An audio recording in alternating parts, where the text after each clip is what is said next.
देखो अभी हम लोग एक बराबर r/2 सिद्ध करने वाले हैं जो आपका चैप्टर नंबर 1 में, ठीक है।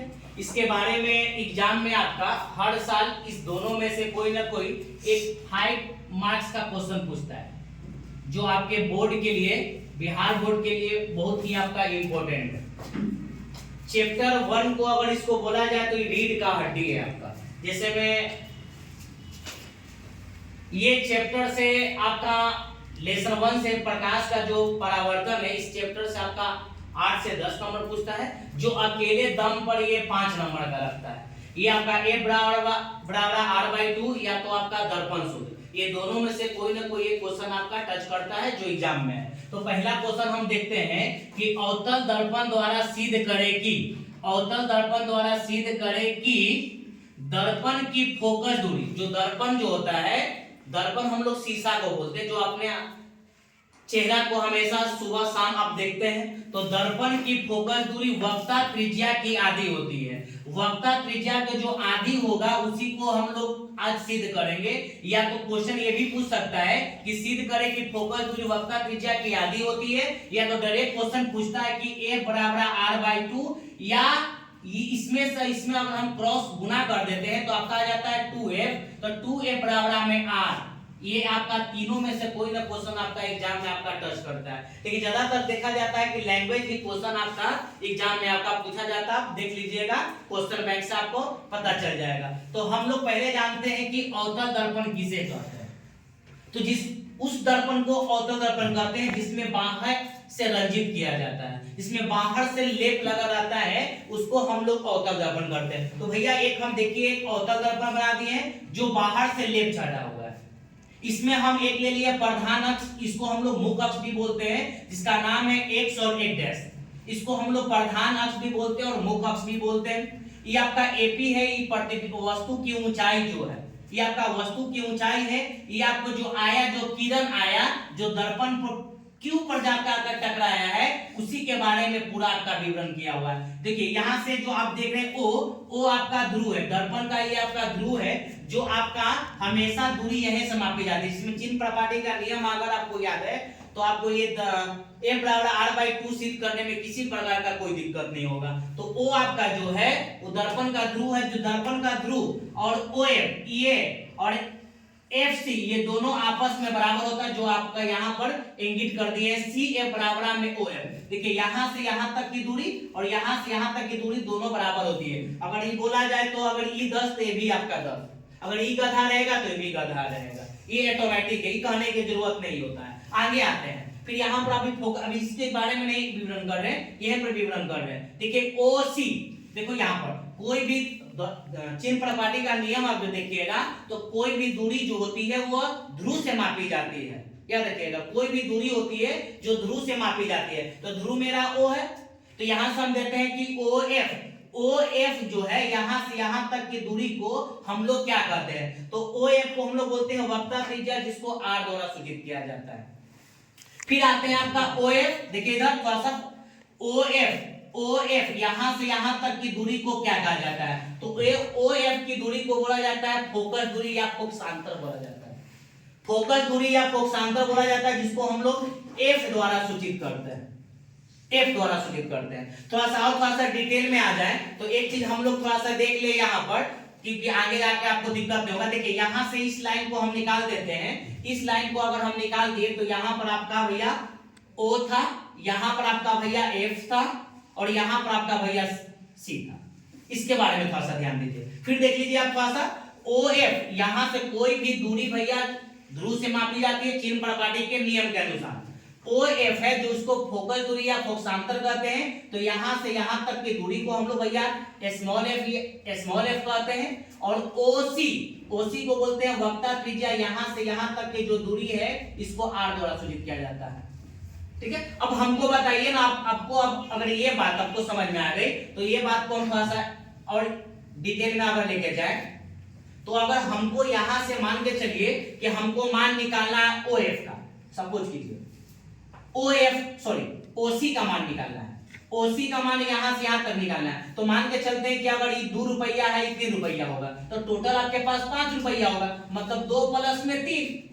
2 प्लस में 3, तो भैया हम इसको 2 प्लस 3 को लिखेंगे कैसे, ये आपको इंडिकेट करना है। देखिए हम OC का मान निकालना चाहते हो तो हम लिखेंगे आपका OF प्लस में FC, OF प्लस में क्या FC लिख दिए। अब हमको मालूम है कि कोई भी दूरी जो मापी जाती है ध्रुव से मापी जाती है, इसका मतलब कि FC का कोई काम नहीं है।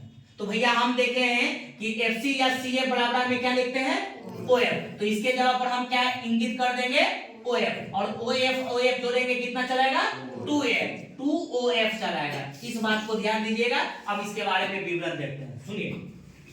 माना कि MO और M डैश, माना कि MO और M डैश, देखिए माना कि MO और M डैश एक अवतल दर्पण है, क्योंकि ये बाहर से लेप लगा हुआ है, जिसका ध्रुव अभी हम चर्चा किए थे कि जिसका ध्रुव O होता है तथा मुख्य अक्ष या तो प्रधान अक्ष, कोई कोई किताब में आपका मुख्य अक्ष भी मिलता है, कोई कोई किताब में आपका प्रधान अक्ष भी आपको मिलता है, तो उस बात को आपको ध्यान देना है।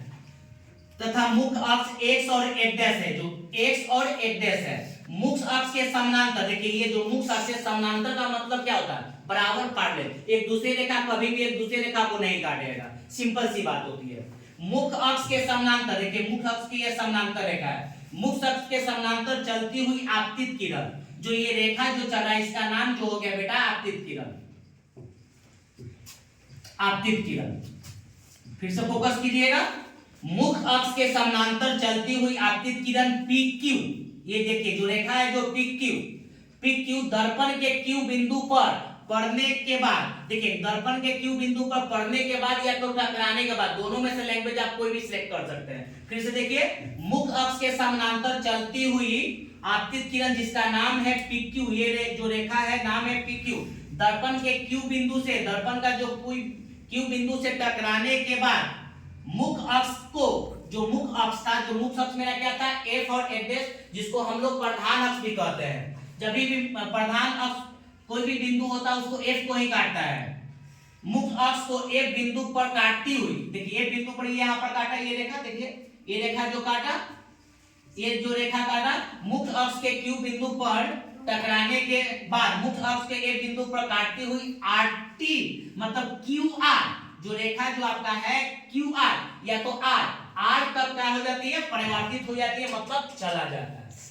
इसमें कोई दिक्कत नहीं होना चाहिए। फिर यहां से एक रेखा लेते हैं जो आपका C को काटता है, तो C क्या भैया वक्ता केंद्र, C आपका वक्ता केंद्र। यहां से एक रेखा लिए जो आपका QC को काटते हुई M दिशा में, मतलब QM दिशा में परिवर्तित हो जाता है, जहां पर हम लोग लिखे हैं कि QN एक अभिलंब है, अभिलंब का मतलब 90 डिग्री, लंब का मतलब 90 डिग्री, जो 90 डिग्री है। अब आगे आते हैं, यहां से थोड़ा सा फोकस दीजिएगा। देखिए यहाँ पर एक रेखा नाम हम दिए हैं PQ, देखिए नाम है आपका PQ। यहां से x और एक डैश, ये बोला गया कि ये दो जो रेखा था ये पैरेलल रेखा था, दो को जो पाई है ये आपका पैरेलल है, समानांतर है। तो ये जो रेखा है PQ, ये रेखा और ये रेखा, ये वाला रेखा और ये रेखा, ये दोनों रेखा आपस में समानांतर है, एक दूसरे को नहीं काटेगा।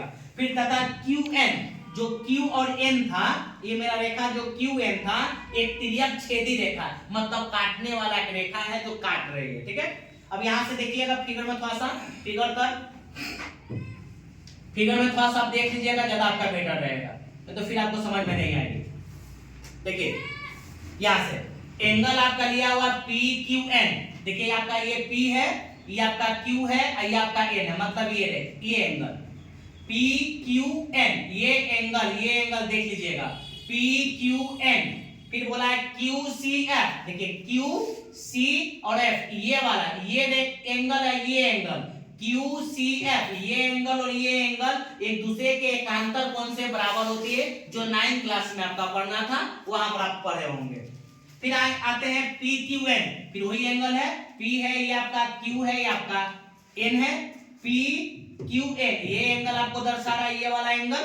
फिर बोला CQF, इधर आते हैं, ये आपका देखिए यहाँ पर आपका C है, ये आपका C है, फिर आपका बोला है कि Q, भैया ये आपका Q है और ये आपका F, ये वाला ये एंगल, मतलब ये एंगल और ये एंगल, ये दोनों एंगल आप पढ़े होंगे। प्रकाश के परावर्तन के कितने नियम होते हैं? 2 नियम होते हैं। आपतित किरण, परावर्तित किरण तथा अभिलंब तीनों एक ही समतल में होते हैं। और आपतन कोण, परावर्तन कोण के क्या होता है? बराबर होता है। तो ये वाला कोण और ये वाला कोण दोनों परावर्तन के दूसरे नियम से क्या है? बराबर है। समझ रहे बात? ये दोनों रेखा आपका, ये वाला दोनों एंगल, ये एंगल प्रकाश के परावर्तन के दूसरे नियम से बराबर है, जो आपको देखने को मिला होगा। अब देखिए ये दोनों रेखा में देखिए, ये इक्वेशन फर्स्ट है, ये इक्वेशन आपका सेकंड है। ये दोनों में देखिए PQN बराबर है, ये दोनों बराबर नहीं, तो बराबर के ई पार्टी को बेटा बोलते हैं LHS, और बराबर की पार्टी को बोलते हैं RHS। बराबर के जो ये बराबर जो लाइन होती है, बराबर की पार्टी को हम लोग बोलते हैं LHS, बराबर को उस पार्टी लाइन को बोलते हैं RHS। तो ये दोनों में आपका LHS बराबर है। तो देखिए यहाँ पर लिखे हैं समीकरण फर्स्ट तथा सेकंड से LHS बराबर में RHS, LHS बराबर में RHS। यहाँ पर देखिए आप, ये दोनों आपस में बराबर है, तो भैया ये कट जाता है। तब ये दोनों आपस में बराबर हो गए, तो देखिए ये आपका दोनों बराबर, ये दोनों आपका बराबर है। अब एक त्रिभुज पढ़े होंगे, समद्विबाहु त्रिभुज। समद्विबाहु त्रिभुज में पढ़े होंगे कि जिस त्रिभुज का 2 भुजा या 2 कोण बराबर होता है, उसको समद्विबाहु त्रिभुज कहते हैं। सम मतलब बराबर, द्वि का मतलब 2, और बाहु मतलब भुजा। जिस त्रिभुज में 2 भुजा बराबर होता है, उसको हम लोग बोलते हैं समद्विबाहु त्रिभुज। देखिए इसी का इंडिकेट किया हुआ है। हम जानते हैं कि किसी त्रिभुज के जब 2 कोण बराबर हो, कितना कोण? देखिए यही 2 कोण आपका बराबर हो, तो उसके संगत भुजा भी या संगत कोण भी क्या होता है? बराबर होता है। संगत कोण बोलो, या तो यहाँ पर संगत भुजा भी बोल सकते हैं बेटा। संगत भुजा भी क्या होता है? बराबर होता है। तो इसमें से हम लिए हैं QF, देखो इधर, यहाँ से लिए हैं QF, और इधर से हम लिए हैं आपका CF। देखिए CF, इसका बीच वाला जो पॉइंट है ना, उसको हम लोग छोड़ दिए, क्योंकि हमको भुजा लेना था। ये समीकरण आपका A हो गया। अगर हम चाहते तो 3 भी लिखते, लेकिन उसमें गड़बड़ हो जाता है। अब क्या करना, अब यहाँ से फिर ध्यान दीजिए, यहाँ तक आपका क्लियर होगा, आगे तक देखते हैं। माना कि आपतित किरण PQ, तो मेरा आपतित किरण यहाँ पर आते हैं। आपतित किरण के यहाँ पर नाम दिए थे हम, जो था पहले मिटा दिए थे, क्योंकि फिगर हमको समझाना था। देखिए ये आपतित किरण आपका PQ है। माना कि आपतित किरण PQ, जो PQ है, ये PQ जो रेखा है, मुख्य अक्ष के बहुत ही नजदीक है। यहाँ नहीं हो के यहाँ पर होता, यहाँ पर अगर होता, मान के चलो कि यहाँ पर होता, तो क्या कर होता? ऐसे नहीं हो कि वो ऐसे होता, तो क्या होता? तो भैया जो होता वो ही होता, दूसरा कोई नहीं होता। मतलब इसको बोल रहा ना कि PQ को आप ध्रुव के ना, मुख्य अक्ष के ना समानांतर लाइए, एकदम नजदीकी लाइए, प्रधान अक्ष के एकदम नजदीक ला दीजिए, उसमें वो सट जाए। थोड़ा सा बच जाए, उसके बाद की बात है। तो जब ऐसा होगा, तो ये वाला QF के बराबर होगा। लेकिन यहाँ पर जो आप देख रहे थे CF किसके बराबर हो जाएगा? OF का। देखिए वही OF लिखा हुआ है, जो आपको यहाँ पर फिगर में आपको समझाया था।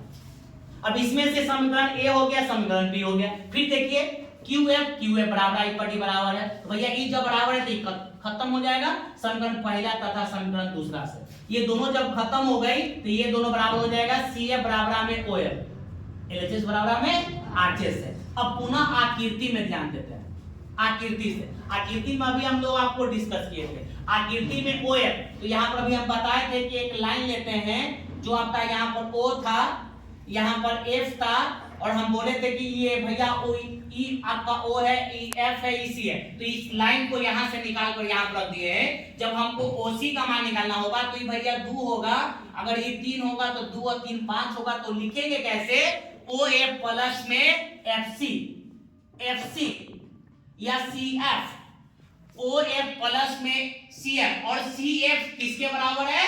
OF का। देखो वही लिखा हुआ है, OC बराबर में लिखा है OF प्लस में CF, और CF किसके बराबर है भैया? यहाँ पर ध्यान दो, CF किसके बराबर है? OF का। तो यहाँ पर OF लिख दिए, दोनों एक के जैसा है, गधा भाई, ये दोनों मिल जाएगा तो 2 गो भाई हो गया। इधर आपका OF और OC को हम लोग बोले थे, देखो यहाँ पर OF को बोले थे फोकल दूरी, जिसको हम लोग F बोले थे, और OC को बोले थे वक्रता त्रिज्या, जिसको हम लोग क्या बोले थे? R। अब ये बताइए कि ये 2 गुना में कहाँ चलाएगा? भागा में। ये भी तो आपको सीधे ना करना था भैया, देखिए यहाँ पर, ये भी तो आपको सीधे ना करना था। 2F बराबर में F, ये भी आपका प्रूफ हो गया, और F बराबर में R बाई क्या? 2, ये भी आपका क्या हो गया? प्रूफ। यहाँ तक किसी को दिक्कत है तो बताएगा, एनीबॉडी? किसी को दिक्कत होगा तो, किसी को भी दिक्कत है तो बताओ, उसको बंद कर दे भाई।